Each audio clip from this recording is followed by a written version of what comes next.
So Constantine, this is it, the most beautiful room in New York. This is it, man. This is our show. This is where it all takes place. Our story is set in Union Square in New York City, in the food market, the ever-changing food market, and a little mom-and-pop restaurant, a beautiful place called Table, run by the chef David Kaplan and his wife. Well, they're threatened to get sort of kicked out of the square because the rents are too high, so they have to take some crazy measures. They bring me back, an old Sergio, an old kind of rock star chef friend slash partner of his. And does the hat come with Sergio or with Constantine? This is a Sergio official hat that kind of makes it. So, I mean, let's face it, he's a lot of me, he's a lot of, you know. A little bit of a mix. A little bit of a mix, okay. But we're having a great time here, working on a new show with a legend, David Shire.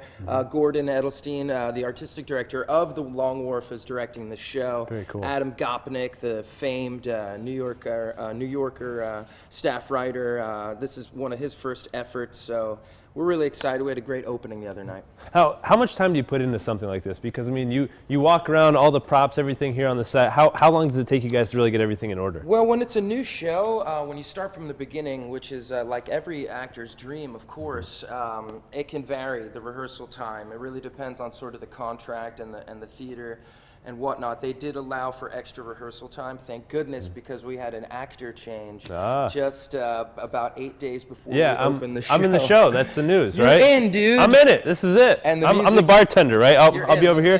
Can we go behind the bar? We can do it. We're here. What are you serving up? What do you got? Well, we got a lot of Sergio specials here. Basically, you know, Sergio is a bit more of like a Bobby Flay kind of model. You know, he's got famous friends and famous chefs. He's got TV shows. He makes his money more so on television and with products than he does in the kitchen. The actual stuff. Right. Yeah, yeah. His stuff is a bit more So he's a showman.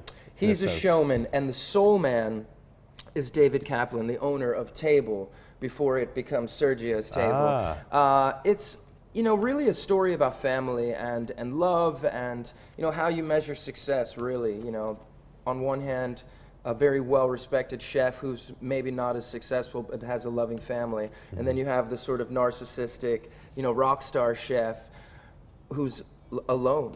You know, he's got all the money in the world, but he doesn't really have that love. Happiness. Yeah, the happiness. Okay. So, speaking of happiness, though, coming up on ABC, American Idol is back. I'm excited.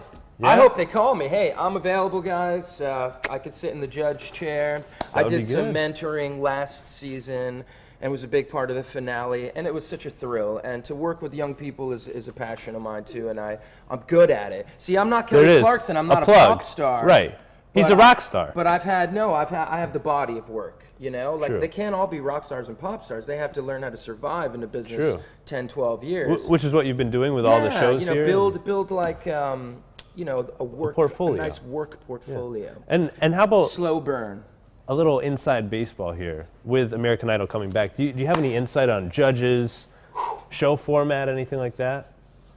This is all I'll say. I think overall there's an opinion out there that the show should come back to being more so about the contestants and less so about like famous, you know, judges and whatnot and that sort of platform. When the show really worked early on, when it was a great family show that everyone watched, I mean, it was must-see TV, I think they had more of a story and a more of like a, you know, an investment in the contestants' journey. It was more relatable, like you felt like you were more connected to them. Now it's just like, you know, it got into this like sort of really celebrity thing.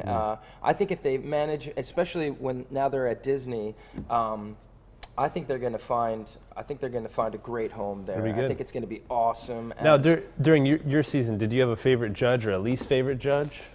Well, I had the original judges, so they were all pretty great. This is vintage. Okay, they were all pretty great in their own way and so distinctive. And again, we got to know them. You know, they weren't. I mean, Paula Abdul was a big pop star at one point. But beyond that, you didn't know them as much for their own careers. So you got to really know them. Yeah, and that was cool too. So. You know, it was set up perfectly. It was like baseball. It was like the leadoff hitter, you know, the number 2 hitter, and then the number 3 hitter, you know, Simon. Coming through. Yeah, so It was the perfect thing, and it was about playing with them too. I played back, they played with me, and we were all in it. You know, I essentially was playing a character. You know, so. Now, Ryan Seacrest, of course, to host. He's the man. Predictably coming up, but who's your favorite Ryan that hosts the show at 9 o'clock in the morning? There's a local guy here that I like. He's a sharp-dressed man, very nice guy. I've seen him around town. Ryan Seacrest too? My buddy right here. Yeah. No, I'm kidding. Thanks. Dude, Seacrest is the man, awesome. and I wish him all the best for sure. Can we do one thing about my your new my music? song? You have new music out. Yeah. Let's talk about it. Okay. New song. Hey, while you're Googling the most beautiful room in New York all this month at the Long Wharf Theater here in New Haven, this beautiful space, check out my new song, All About You. I wrote it with Sam Hollander, who wrote Fits and the Tantrums' latest hit, Hand Clap, and our first collaboration. It's a cool power ballad, so check it. Can we get a little preview? Can we get a... It's like, I walked on a wild girl, didn't care that the sparks hurt. Boston was loud for the young and wild. Woo! Yeah. There it is. A little preview. It's a big chorus, so you'll hear it. Good stuff. You have to buy it. You're gonna hear iTunes. it. Check it out. All about you was all that I was, my everything, my 22. It's like old Steve Perry kind of. I dig it. Like, check it out. I helped him warm up today, by the way, in case you were wondering. Yeah, it's a little early for rock. Yeah, I know. It's what, 7 in the morning, something like that? You're the man, dude. Yeah. Thank you Thanks. so much. Constantine. This was great. It was fun, Appreciate right? it. Thank you.